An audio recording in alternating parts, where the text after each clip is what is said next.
제가 성경을 읽을 때마다 참 이상하다 이렇게 생각되어지면서 잘 이해하기가 힘든 말씀이 하나 있습니다. 그 말씀이 바로 오늘 본문 8절에 나오는 말씀인데요, 특별히 하반절에 보면 예수님께서 인자가 올 때에 세상에서 무엇을 보겠느냐 하셨습니까?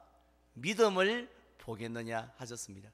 인자가 올 때에 세상에서 믿음을 보겠느냐 하시는 말씀은요, 예수님께서 세상을 심판하기 위해서 이 땅에 오셨을 때에 그때에 사람들에게서 믿음이라는 것을 발견하기가 너무 어려울 것이다 라는 예언의 말씀입니다. 요즘 우리가 밤에 대구의 하늘을 이렇게 쳐다보면은 별을 보기가 쉽지가 않죠.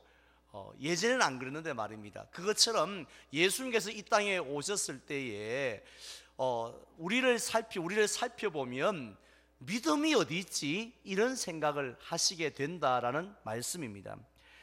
이 말씀을 읽으면서 제가 이상하게 생각한 이유는요, 사실 우리나라만 하더라도 교회가 얼마나 많습니까? 5만여 개의 교회가 있고요, 또 1,000만 명의 성도들이 있다고 합니다. 그 중에서 믿음 좋은 목사님들도 많고 기도 열심히 하시는 장로님들, 또 권사님들이 얼마나 많이 있습니까? 따라서 교회 안에서 성부 하나님에 대한 믿음, 또 성자 예수님에 대한 믿음, 성령 하나님에 대한 믿음을 찾아보는 것 결코 어려운 일은 아니라고 생각을 합니다.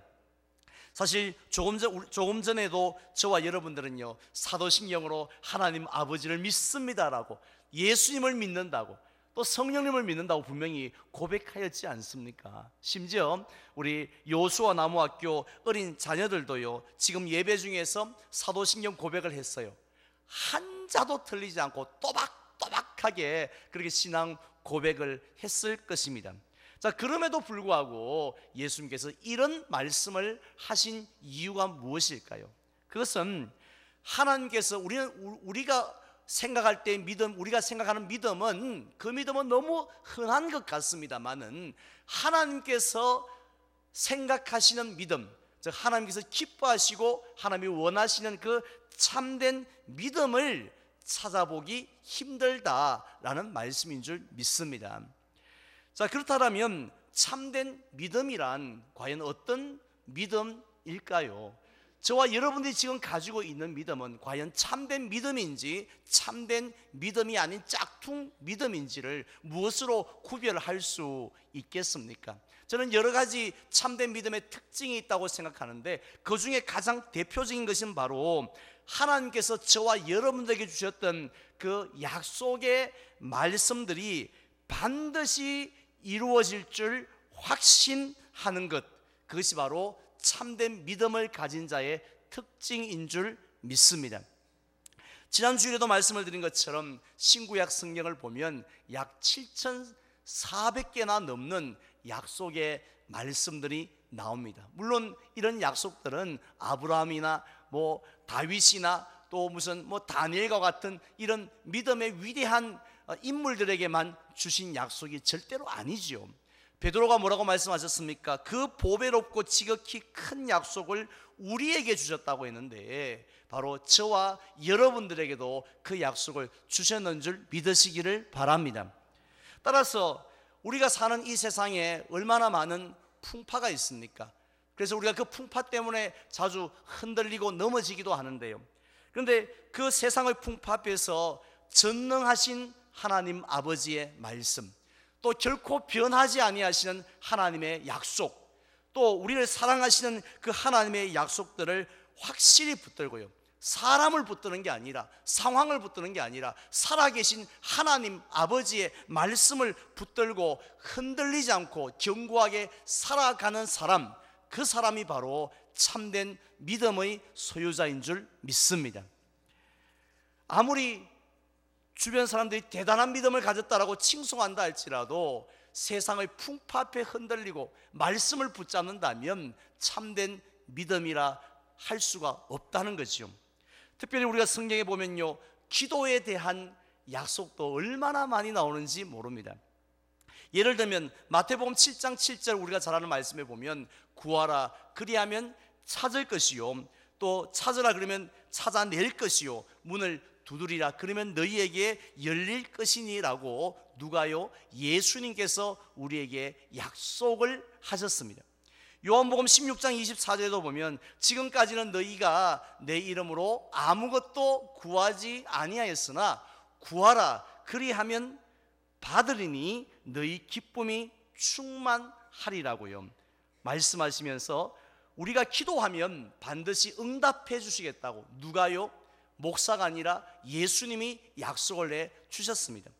따라서 우리는 신앙생활을 하면서 우습게 여겨서는 안 되는 것들이 있는데요, 그중에 가장 대표적인 것이 기도입니다. 우린 기도를 절대로 우습게 여겨서는 안 돼요.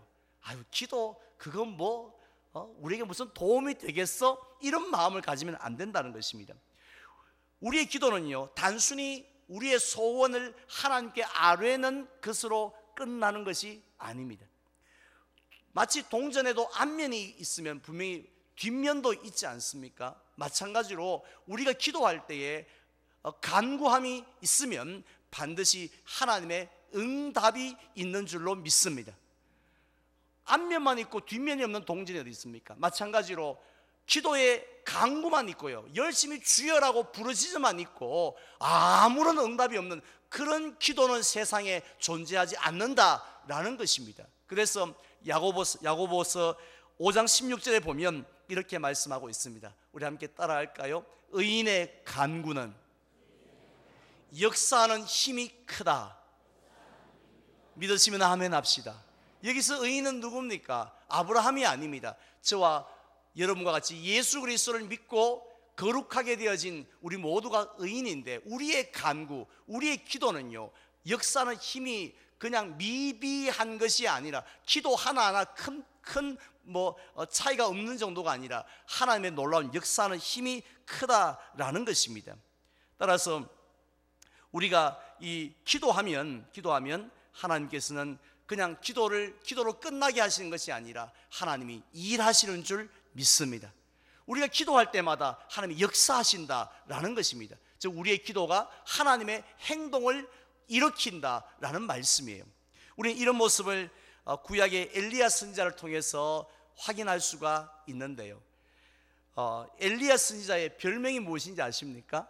이 예레미야 선지자의 별명은 눈물의 선지자인데요, 엘리야 선지자의 별명은 아무도 모르실 겁니다. 왜냐하면 어제 제가 지었거든요.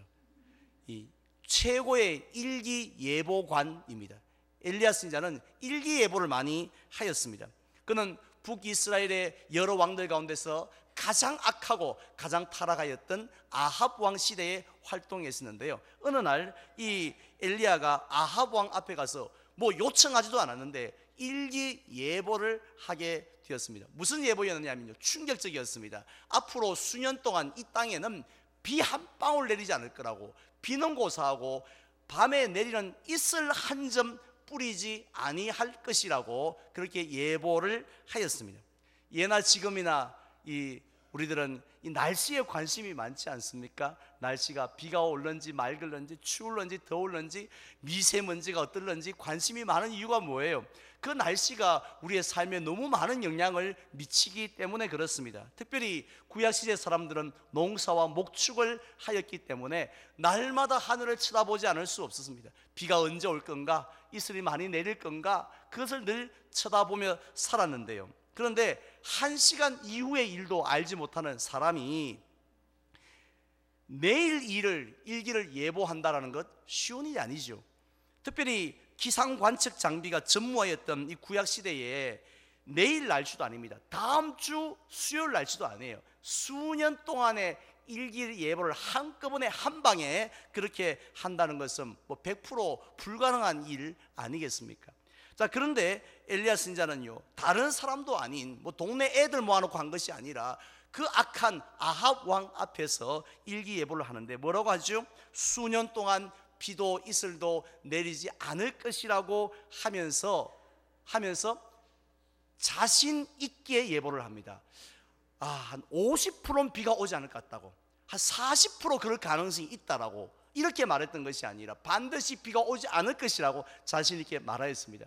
뿐만 아니라 갈멜산에서 바알 선지자들과의 싸움에서 승리하고 난 이후에도 어떻게 합니까? 왕이시여, 큰 비 소리가 있습니다. 즉 큰 비가 내릴지도 모르겠습니다. 한 80% 가능성이 있습니다. 이렇게 말했던 것이 아니라 100% 확실합니다. 큰 비가 있으니까 빨리 피하십시오, 이렇게 말을 했습니다. 이처럼 엘리야 선지자가 일기예보를 할 때마다 자신 있게 할 수 있었던 이유가 무엇인지 아십니까?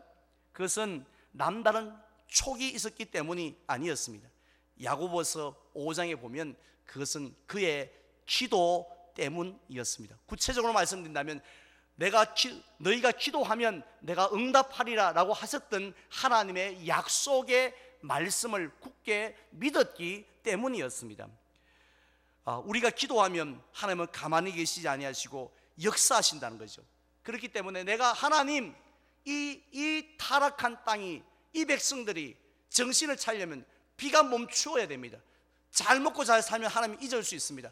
비가 멈추게 하여 주시옵소서라고 그가 기도하였기 때문에, 따라서 하나님은 알았다, 내가 멈출게 하고 하나님께서 멈출 줄 100% 믿었던 것이죠. 그리고 이 갈멜산에서 승리하고 난 다음에 모든 제 우상의 선지자들을 쓸어버리고 난 다음엔 하나님, 이제는 됐습니다. 이 백성이 하나님의 살아계심을 맛보았으니까 이제는 비를 내려 주십시오 라고 그렇게 기도한 거죠. 그렇게 기도하면 하나님께서 그래 알았다, 내가 들어주마, 약속대로 내가 들어주마 하고 큰 비를 내려주실 줄 믿고 확신했던 거죠. 그래서 조금도 불안해하지 않고 담대하고 자신 있게 일기예보를 하였던 것입니다. 그리고 기도할 때도요, 그리고 하나님 앞에 기도할 때도 뭐 기도한다고 뭐 되겠어? 이런 마음이 있었다라면 그냥 대충 근성으로 기도했을 텐데, 하나님은 기도하는 대로 움직이시니까 따라서 하나님 앞에 기도할 때 그냥 기도하지 않았습니다.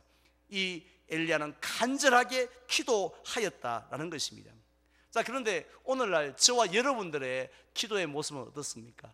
기도는 정말 많이 합니다. 밥 먹을 때도 하고 예배 때도 몇 번씩이나 하고 정말 많은 기도를 하죠. 교회 안에도 특별 새벽 기도회를 비롯해서 얼마나 많은 기도의 모임들이 있습니까? 그런데 문제는 엘리야처럼 기도하지는 않는다는 것이죠. 하나님 앞에 엎드려서 간절하게 그렇게 부르짖는 기도는 아니라는 것입니다. 우리 사람이 볼 때는 기도하시네, 또 기도하네 하지만 엘리야의 기도와는 다르다는 것입니다. 하나님께서 뭐라고 하셨습니까? 분명히 쉬지 말고 기도하라고 하셨지만, 그러나 오늘날 현대 교인들은요, 기도를 너무 많이 쉬고 있지는 않습니까? 우리는 늘 말끝마다 그러잖아요. 우리 아버님은, 우리 어머님은 기도의 어머니였다고, 기도의 권사님이었다고, 그 기도 덕분에 우리가 이렇게 살았다고 그렇게 말은 잘 하면서도 정작 우리는 그 기도의 덕은 받고 살고 있지만 우리는 실제로 기도하지 않는다는 것입니다. 우리 교회도 예외가 아닙니다. 제가 불과 얼마 전까지만 하더라도 제가 어디 나가면 어깨에 힘을 주고 살았던 그런 목사였습니다. 무엇 때문에 힘을 줬느냐 하면, 우리 교회 보통 이 새벽 기도에 참여하는 숫자는요, 그 교회 주일 출석에 11조라는 말들이 있거든요. 그래서 뭐 한 1000명 출석하면 100명 정도 참석하는 게 기준이라는 거 말을 했습니다. 그런데 우리 교회는 10의 2조 정도 됐습니다.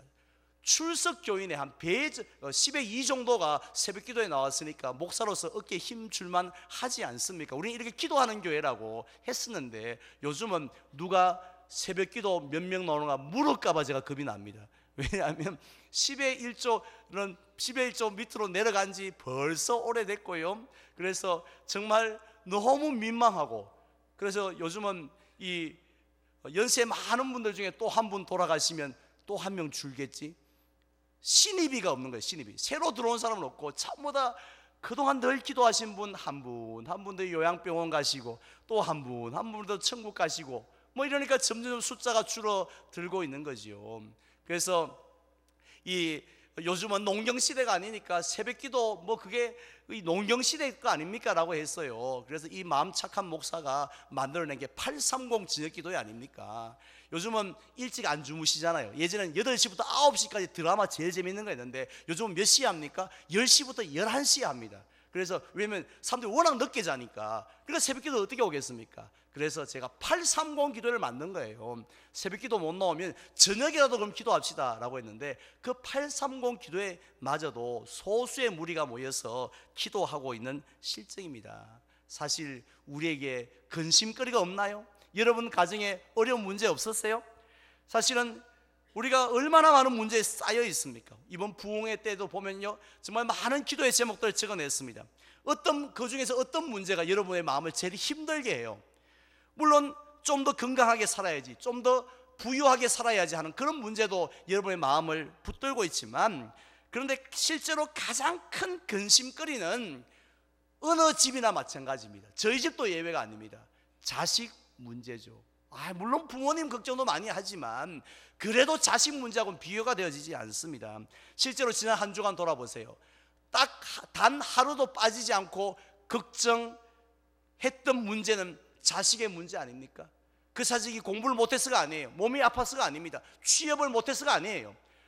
좋은 대학도 갔고 좋은 직장도 가졌고 좋은 가정도 이루었지만 자식에 대한 부모의 마음은 끝이 없죠. 자식만 생각하면 아이고 불안하고 초조해질 수밖에 없다는 것입니다.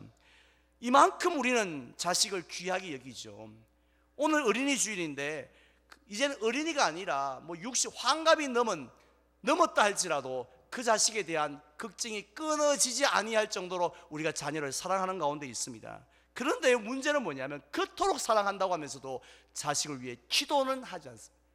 자식을 위해서 걱정은 얼마나 많이 합니까? 우리 자녀가 심지어 구원을 받아야 될 텐데 주일 예배라도 봉사는 고사하고 예배라도 드렸으면 좋겠는데 그런 걱정하지 않습니까? 또 우리 좋은 대학 가야 될 텐데, 좋은 취업 직장을 얻어야 될 텐데, 좋은 배우자를 만나야 될 텐데 그런 걱정은 얼마나 많이 합니까?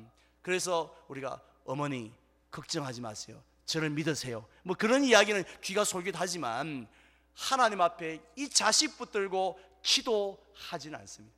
하나님, 내가 이렇게 귀하게 여긴 자식을 위해서 기도합니다 하고 자식을 위해서 부르짖지는 않습니다. 이유가 뭔가요? 그것은 우리가 너무 바쁘기 때문에 그렇습니까? 아니면 기도를 제대로 배우지 못했기 때문에, 기도의 초짜이기 때문에 기도를 못하시는가요? 그토록 사랑하는 자녀이지만 기도하지 않는 이유는 하나밖에 없습니다. 기도의 능력을 믿지 않기 때문에요.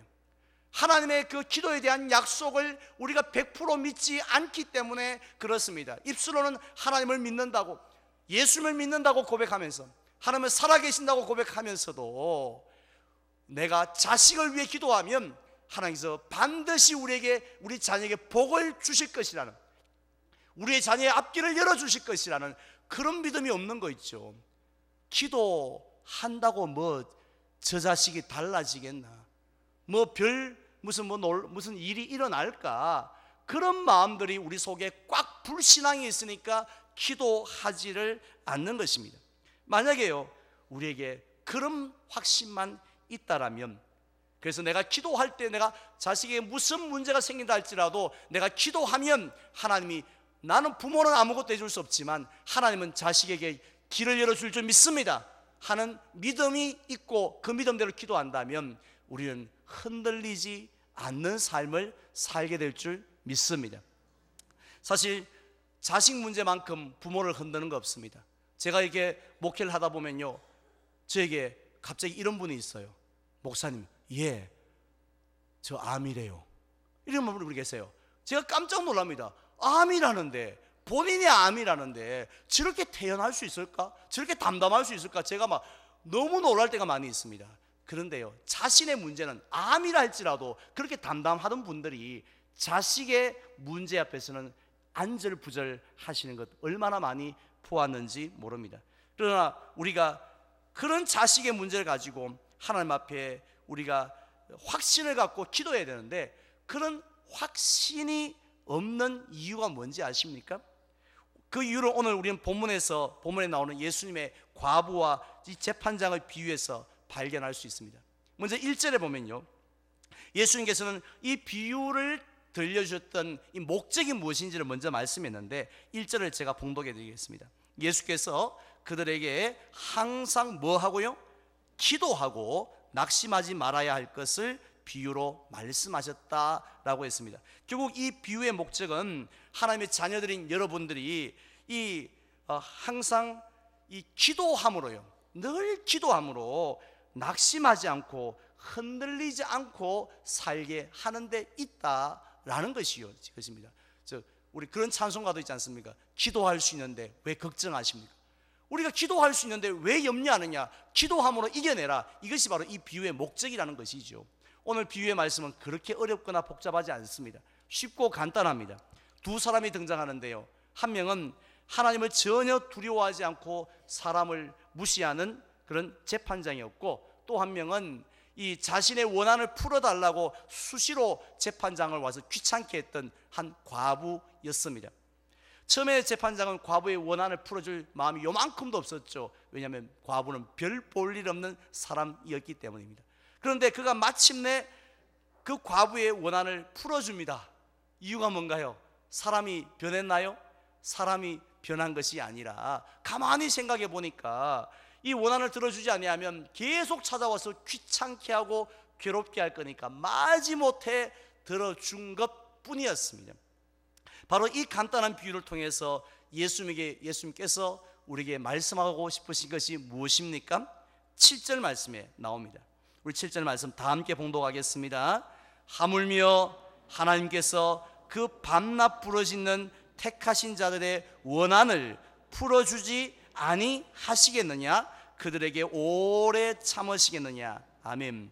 지금 예수님은 저와 여러분들이요, 기도하는 저와 여러분들이 어떤 존재인가를 먼저 말씀을 하고 있습니다. 저와 여러분들은 어떤 존재라고 했습니까? 하나님의 택함을 받은 백성이라고 했습니다.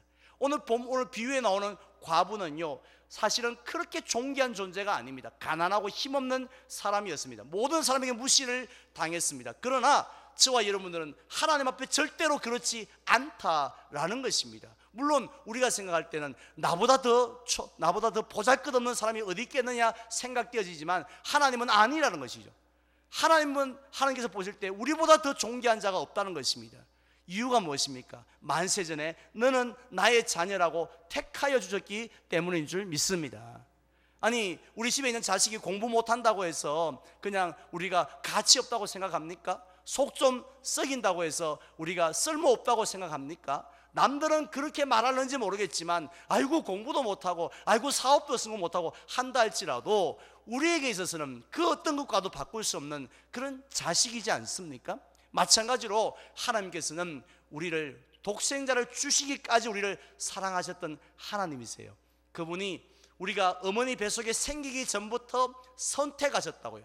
종으로 심부름꾼으로 택했던 것이 아니라 너는 내 아들이라고, 내 자녀로, 백성으로 택하셨는 줄로 믿습니다. 따라서 그 하나님께서는요, 우리가 밤낮 부르짖을 때에 어떻게 행동하신다고 예수님은 분명히 말씀했습니까? 악한 재판장은요, 버팁니다. 막 들어주기 싫어서 죽으려 그럽니다. 어떻게 하면 안 들어줄까? 요 핑계 저 핑계 다 생각하고 이리 미루고 저리 미루고 하다가 마지막 끝에 가서 어쩔 수 없이 마지못해 과부의 원한을 들어주지 않습니까? 하지만 하나님은 그런 분이 아니신 줄로 믿습니다. 하나님은 사랑의 하나님이세요. 독생자를 주시기까지 우리를 사랑하시는 하나님이신 줄 믿습니다. 그렇기 때문에 이렇게 사랑하는 우리가 그냥 힘들 때 아버지, 우리가 육신의 부모에게 힘들 때 아버지, 엄마 이렇게 말 한마디만 해도 벌써 부모의 마음은 딱 알아차리지 않습니까? 움직이잖아요. 그런데 하나님의 자녀인 우리가 하나님 앞에 하나님, 내가 이것 때문에 너무 힘듭니다. 내가 이 자녀의 문제 때문에 너무 힘듭니다. 내가 아무리 자식을 사랑하지만 아무것도 해줄 것이 없습니다라고 그렇게 간절하게 기도하면 하나님은 어떻게 하신다고 했죠? 하나님께서는 오래 참으시지 아니하시고, 오래 참으실 수가 없죠. 여러분들이 오래 참을 수가 있습니까? 자식이 뭐 해달라 그러는데 10년 후에 보자, 운동화 떨어졌으면 5년 후에 사줄게, 이렇게 참을 수 있습니까? 오래 참을 수가 없죠. 하나님도 마찬가지입니다. 우리가 너무 힘들어서 믿음 갖고 부르짖을 때 오래 참으시지 아니하고 응답해 주신다는 것이에요. 얼마나 귀하고 보배로운 약속입니까? 이 약속이 저와 여러분들에게 주신 약속인 줄 믿으시기를 바랍니다. 혹시 지난 2010년 남미 칠레 광산에서 있었던 사건 기억하십니까? 33명의 광부가 지하 갱도에 갇히게 되었습니다. 왜 갇혔느냐 하면 이 미국 뉴욕에 보면 엠파이어 스테이트 빌딩이라는 엄청나게 높은 102층짜리 빌딩이 있는데요, 그 빌딩의 2배가 되는 무게의 암석이 그 진입로를 가로막았기 때문이었습니다. 그래서 그들이 갇혔던 곳은요, 지하 700m 지점입니다. 700m 지점, 엄청 덥고 엄청 습도가 높지 않겠습니까? 당연히 그곳의 온도는 32도. 지금 현재 우리가 예배 드리고 있는 이 예배당 안이 25.2도, 습도 47%입니다. 어떻게 아냐고요? 앞에 또 시계 나옵니다. 그런데 그 700m 지하 갱도는 기온이 32도, 그리고 또 습도는 95%였습니다. 먹을 것도 넉넉하지 않고 깜깜한 바로 그곳이었습니다. 자, 따라서 많은 언론들은 말했습니다. 이들이 살아서 돌아올 확률은 2%밖에 되지 않는다고 했는데, 그 갱도 속에 있는 사람은 몇 프로라고 생각했겠습니까? 2%라고 생각하는 사람 있었을까요? 우리가 다시 살아나가서 가족들을 품에 안길 수 있는 확률은 거의 제로에 가까웠다는 거죠. 그래서 그들은 그 속에서 이제 하루하루 절망과 두려움 속에서 시간을 보낼 수밖에 없었는데요, 그들 가운데, 그 33명 가운데 호세 엘리케즈라는 사람이 있었습니다.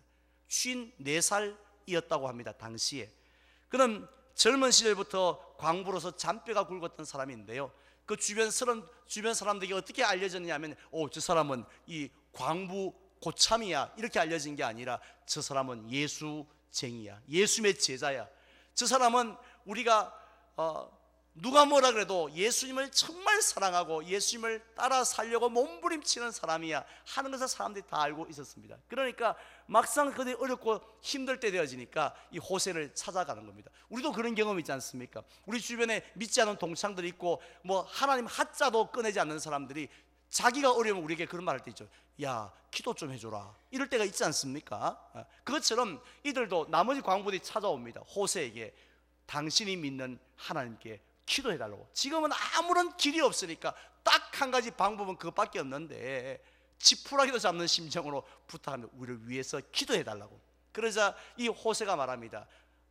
당연하죠, 내가 기도하겠는데, 근데 저는 하나님 앞에 기도할 때 조건이 한 가지 있다고. 나는 하나님 앞에 기도할 때에 나는 너무 부족한데, 너무 미비한데, 하나님은 너무 전능하신 분이시니까 난 그냥 기도를 하지 않았다. 늘 기도할 때마다 무릎을 꿇고 기도를 했다. 의자에 앉아서 하지도 않았다. 무릎을 꿇고 엎드려서 기도했는데, 당신들도 나와 똑같은 자세로 기도할 수 있겠느냐고 물었습니다. 그러자 그들이 당연하지, 뭐 지금 그게 문제입니까? 그래서 우리가 그렇게 기도하겠다고 하면서 엎드려서 기도를 합니다.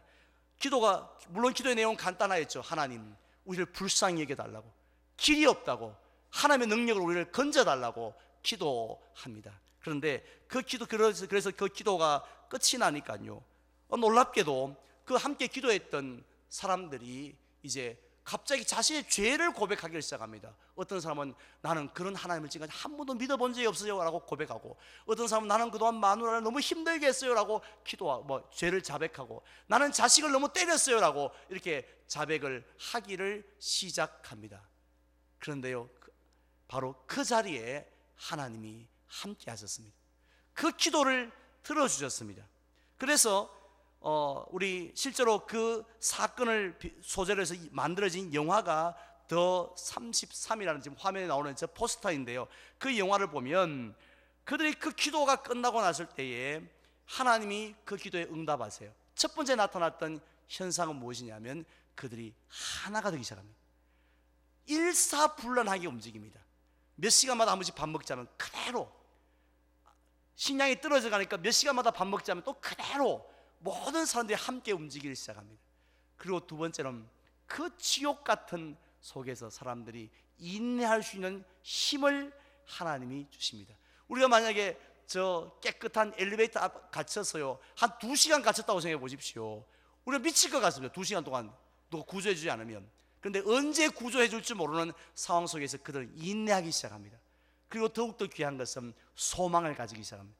하나님이 우리를 반드시 저 지상으로 나가게 해주실 것이라고, 가족을 품에 안기게 해주실 것이라는 그런 소망을 가지게 되어집니다. 그래서 그들이 결국 69일 만에, 갇힌 지 69일 만에 이제 캡슐을 타고 한 명 한 명씩 지상으로 올라오게 되죠. 그들이 지상에 올라왔을 때 제일 먼저 했던 말이 있습니다. 영화에도 나오는데요, 하나님이 우리와 함께 하셨습니다. 하나님이 함께 하지 않으셨다면 어떻게 그들이 69일을 그곳에 견딜 수 있었겠습니까? 그리고 그들 가운데 예수를 믿지 않았던 20명은요 나오자마자 바로 예수를 믿는데, 특별히 세례를 받는데 그냥 세례를 받지 않습니다. 예수님이 세례를 받으셨던 요단강까지 비행기를 타고 가서 거기서 세례를 받고 새로운 삶을 살기를 시작하게 되었습니다. 이것이 무엇의 능력입니까? 기도의 능력인 줄 믿으시기를 바랍니다. 그 기도의 능력은 저와 여러분들에게도 있는 줄 확신하시기를 바랍니다. 이제 저는 말씀을 맺고자 합니다. 오늘은 어린이 주일입니다. 우리는 이 세상을 살아가면서 흔들릴 때가 많이 있는데요, 자녀의 문제 앞에서는 장사가 없습니다. 휘청거립니다. 얼마나 우리를 힘들게 하는지 때로는 잠을 이루지 못할 때도 있습니다. 남들이 볼 땐 별거 아니에요. 아이고 그럴 수 있지, 크다 보면 다 좋아진다고, 뭐 크다 보면 뭐 그런 버릇도 없어진다고 이렇게 말하지만 부모의 마음은 그렇지 않은 것입니다. 그때마다 우리 성도님들은 무엇을 붙잡고 계십니까?